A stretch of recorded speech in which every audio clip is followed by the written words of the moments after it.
Dear students, today I am going to discuss about students' fear and stress in the classroom and strategies for outcome. B.Ed Semester 1, Paper 5, Unit 2 का एक महत्वपूर्ण topic humanistic view on motivation का एक महत्वपूर्ण प्रकरण कक्षा में छात्रों का डर और तनाव तथा उसे दूर करने के उपाय। इसके बारे में आज हम विस्तार से चर्चा करेंगे। इसके अंतर्गत हम चर्चा करेंगे कि छात्रों का डर और तनाव क्या होता है, इस डर और तनाव के लक्षण क्या हैं और डर और तनाव के कारण क्या क्या हैं।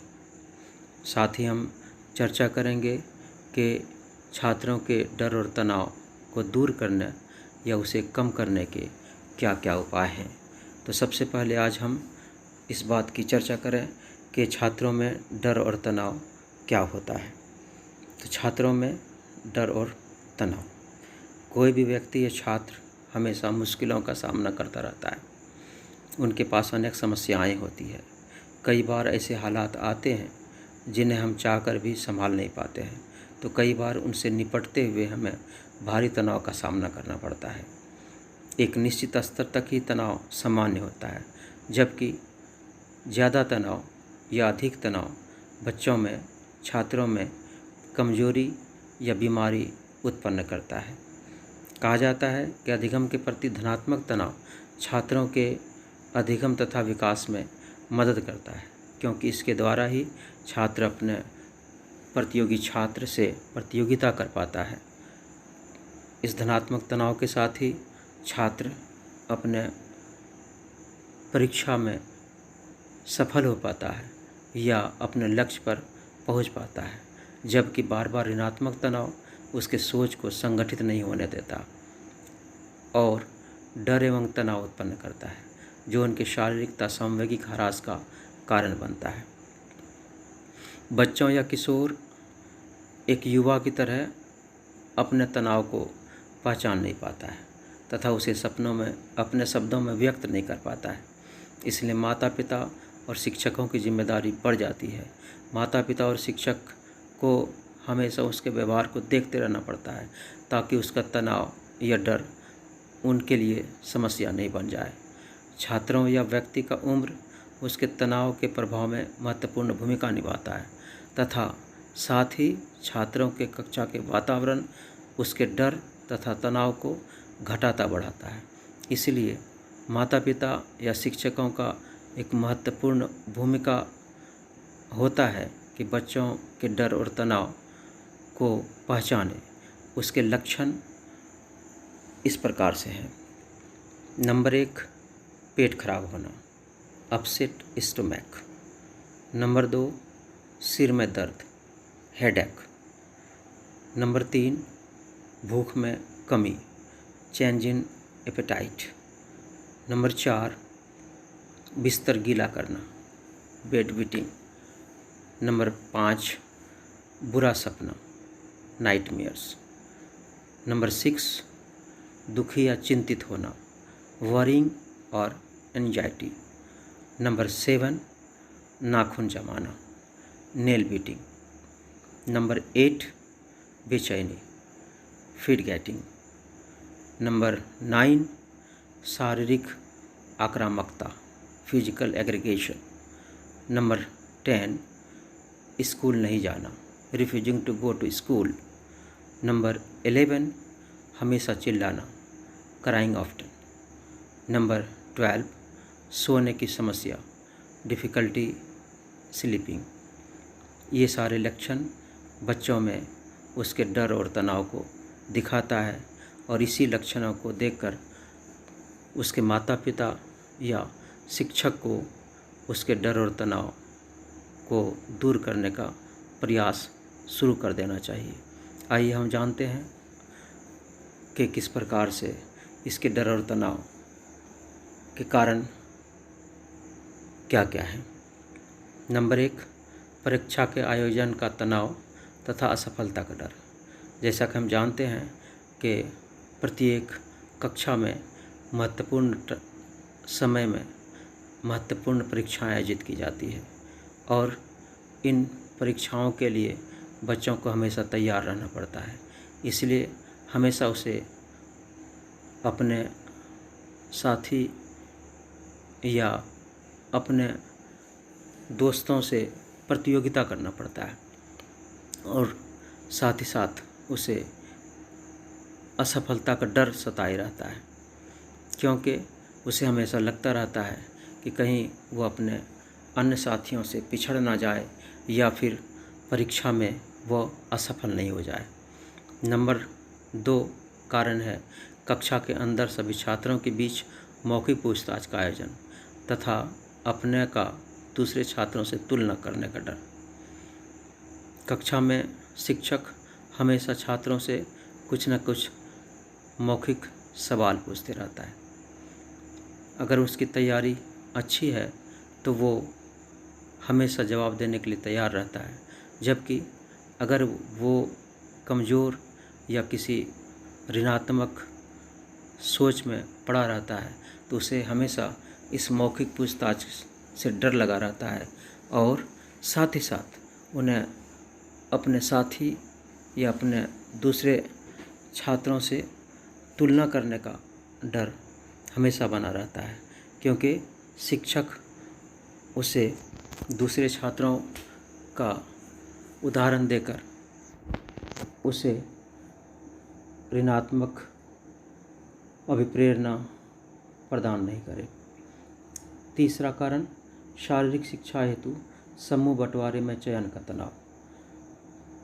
कक्षा में शारीरिक शिक्षाएं भी आयोजित की जाती हैं और इन शारीरिक शिक्षाओं के लिए हमेशा समूह का बंटवारा होता है। इन समूहों में उसे चयन होने या चयन नहीं होने का डर सताए रहता है, क्योंकि वो उसके अंदर डर बना रहता है कि हमें किसी दूसरे के साथ चयन नहीं कर लिया जाए या फिर हमें ऐसा न हो कि हम इसके लिए चयनित नहीं हो पाए। चौथा कारण समूह के बीच में खड़ा करने का डर।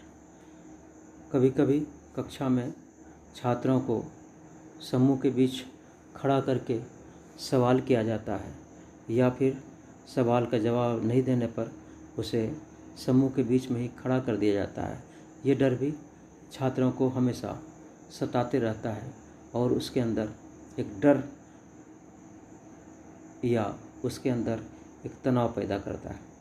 पांचवा, कोई संकट की घड़ी आने का डर। हमेशा कमज़ोर छात्रों को या हमेशा कुछ छात्रों को कोई न कोई संकट की घड़ी का डर रहता है कि कोई संकट आ जाए और उसे हमें सहना पड़े।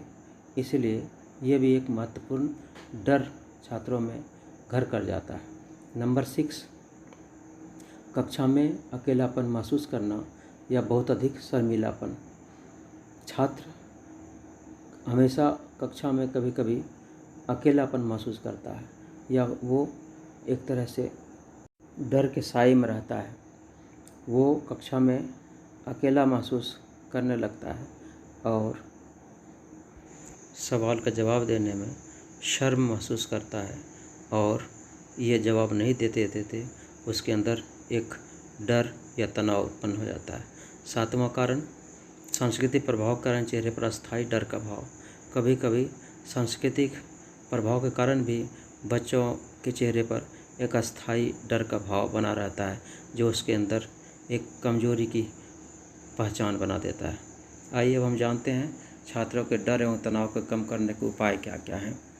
छात्रों के डर एवं तनाव को कम करने के उपाय के बारे में हम लोग चर्चा करें तो इसके लिए नंबर 1, छात्रों के डर तथा उसके ऊपर पड़ने वाले प्रभाव के बारे में खुद को शिक्षित करना।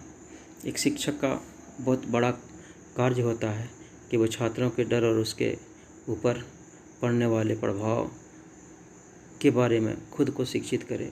वो छात्रों के लक्षण को पहचान पाए और उसके कारणों को जान पाए, ताकि वो उसके माता पिता के साथ या फिर अपने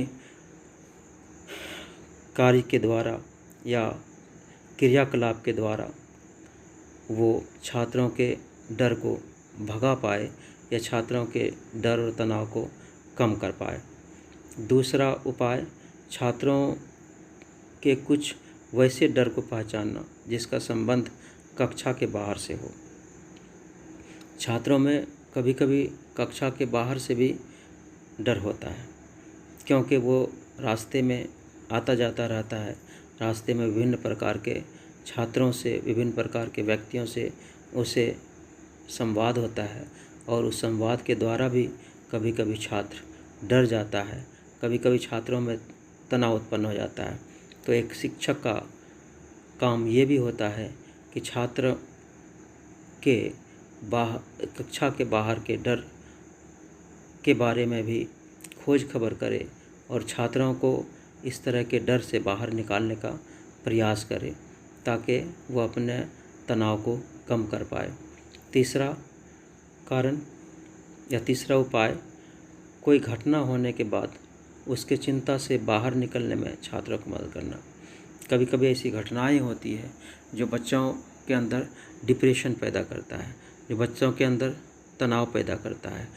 उन घटनाओं से उबरने में एक शिक्षक उसकी मदद कर सकता है, और एक शिक्षक उसको इस चिंता या उस डर से बाहर निकालने में सहयोग कर सकता है। वो अपने शैक्षिक क्रियाकलाप के द्वारा उस छात्रों के अंदर इस डर को कम कर सकता है। चौथा उपाय, अपने छात्रों के लिए स्वस्थ वातावरण का निर्माण करना। एक शिक्षक के लिए सबसे महत्वपूर्ण काम ये होता है कि अपने छात्रों के लिए अपने कक्षा का वातावरण स्वस्थ बनाए, ताकि सभी छात्र अपने डर या अपने तनाव को कम करने के लिए, या छात्र अपने डर या तनाव को व्यक्त करने के लिए हमेशा शिक्षक के सामने प्रस्तुत हो पाए, और शिक्षक उस डर या उस तनाव को कम करने में उसका सहयोग कर पाए। इसलिए ये एक महत्वपूर्ण कार्य है कि शिक्षक ऐसा वातावरण का निर्माण कर पाए, शिक्षक एक फ्रेंड की तरह, एक दोस्त की तरफ बिहेव करे, ताकि छात्र अपनी कमी को या अपनी कमजोरियों को या फिर इस तरह के तनाव या डर को एक शिक्षक के सामने व्यक्त कर पाए, और शिक्षक अपने आवश्यक सलाह के द्वारा उस छात्रों के डर या तनाव को कम करने में उसका सहयोग कर पाए। पांचवा उपाय जो शिक्षक कर सकता है वो ये है कि कक्षा के बाहर के छात्रों के साथ संवाद स्थापित करने के लिए छात्रों को तैयार करना। बच्चों में डर को ख़त्म करने के लिए या तनाव को कम करने के लिए उसके अंदर एक निडरता का भाव भी पैदा करना आवश्यक होता है, ताकि वो कक्षा के अंदर भी अपने साथियों के साथ अच्छे से संवाद कर पाए, और कक्षा के बाहर भी वो किसी अन्य व्यक्ति से या किसी अन्य छात्र से संवाद स्थापित कर पाए, ताकि उसके अंदर जो डर और तनाव उत्पन्न करने वाली नेगेटिव चीज़ें होती है उसको वो कम कर पाए। छठा उपाय, विद्यालय के संसाधनों के द्वारा छात्रों को की मदद करने के लिए तैयार करना। विद्यालय के संसाधन सीमित होते हैं। विद्यालय में जो भी संसाधन होते हैं उसके द्वारा छात्र दूसरे छात्रों की मदद कर सकता है, और अगर वो दूसरे छात्रों की मदद करता है तो इस मदद करने के या इस संवाद के या इस संबंध के द्वारा उस छात्रों में डर या तनाव कम हो सकता है, क्योंकि अगर वो मदद करने के लिए हमेशा प्रस्तुत रहता है तो उसके अंदर वो डर का भाव पैदा नहीं होता है और उसके अंदर तनाव नहीं होता है। वो हमेशा एक आंतरिक शक्ति प्राप्त करता है। सातवां और महत्वपूर्ण, गृह कार्य की अधिकता को सीमित करना। हमेशा हम देखते हैं कि बच्चे को पढ़ने के लिए मजबूर किया जाता है। उसे जो उसका नेचुरल प्रक्रिया है खेलना या अन्य किसी एक्टिविटी के लिए उसे समय नहीं मिलता है। इसीलिए एक शिक्षक किसी छात्र के तनाव को कम करने के लिए गृह कार्य में जो अधिकता होती है उसको सीमित करता है, उसे सीमित करना चाहिए ताकि छात्र डिप्रेशन में नहीं जाए। छात्र के अंदर ये हमेशा डर नहीं बना रहे कि मैं अगर गृह कार्य नहीं करूं तो शिक्षक हमें इसके लिए दंडित करेगा, और इसीलिए इस गृह कार्य को, होमवर्क को उसे ओवरलोड नहीं होने देना चाहिए। 8वां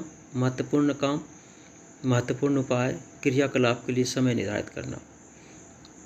कक्षा में हमेशा क्रियाकलाप होता है और ये क्रियाकलाप कभी कभी छात्रों के लिए डर का कारण भी बनता है, क्योंकि क्रियाकलाप की अधिकता उसके अंदर डर और तनाव उत्पन्न करता है। इसीलिए कक्षा के अंदर कोई भी क्रियाकलाप हो, इसके लिए समय निर्धारित करना अति आवश्यक होता है, ताकि उस समय के अंतराल के बीच में ही छात्र उस क्रियाकलाप को पूरा कर पाए और निर्धारित समय में क्रियाकलाप को पूरा करके अपने डर और तनाव को दूर कर पाए। अंतिम और महत्वपूर्ण, छात्रों की बातों को सुनना एक शिक्षक के लिए अति आवश्यक है कि वो सिर्फ अपने द्वारा ही छात्रों को नहीं सुनाए, बल्कि छात्रों की बातों को ध्यान से सुने, क्योंकि छात्रों की बातों को नहीं सुनने पर छात्र के अंदर हमेशा यह डर बना रहता है कि हमारी बातों को नहीं सुना जा रहा है, इसलिए उसके अंदर ये डर और तनाव पैदा हो। छात्र की समस्याओं को सुनना और छात्र की समस्याओं को दूर करना एक शिक्षक का ही कार्य होता है, और जब ये समस्याएं नहीं सुनी जाती है तो छात्रों के अंदर जो समस्याएं हैं वो एक डर बन जाता है, और ये डर उसके अंदर तनाव पैदा करता है।